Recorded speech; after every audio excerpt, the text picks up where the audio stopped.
Cheers. Coatham Common Day. Coatham Common, Judgment Day. The village greens. Village greens for everybody. After a long, hard-fought campaign spanning 6 years, the Friends of Coatham Common are at last celebrating, following a landmark victory at the Supreme Court. Coatham Common is now a protected village green, and Redcar and Cleveland Council's plan to build 359 houses on it is dead. So, after 5 years of fighting, how does it feel? Relief. Blessed relief. Did you think you'd get the result you wanted?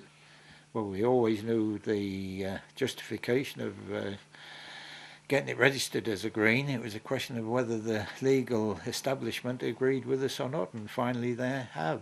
How do you feel on this day? Oh, wonderful. Not so much for myself, although it's been like cold, it's by the sea, as I've said, but to be able to walk on it and for the young people to enjoy for the generations, hopefully. Oh, great. Elated. Absolutely fantastic.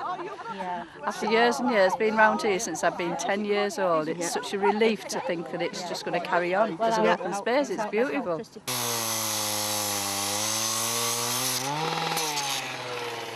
Within hours of the judgment being announced, squads of council workers arrived and began dismantling the controversial fencing.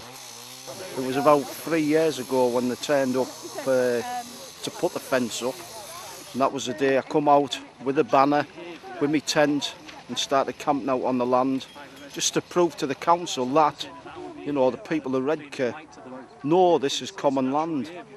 So to see it coming down today is just brilliant. You know, they've got 28 days to register it as a village green, and to see them come out straight away is fantastic. Someone in there is using morals instead of immoral judgments, and it's nice to see that they're bringing it down. It saves the people that live here doing it themselves, because we've just got sick of it. What do you think's going to happen next then? Well, we want to see it all spruced up again and people enjoying the freedom without the fences, and see what we can do with the place. There's a lot of ideas bandying around.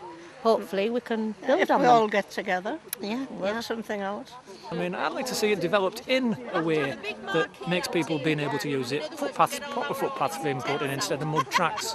The council spent so much money in putting a fenced footpath in. For that money you could have put a track all the way around the outside of it, a running track if anything.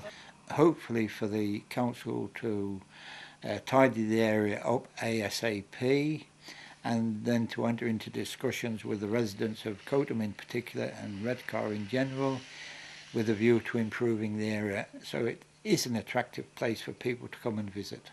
Now, we understand that the council are prepared to borrow £10.5 million.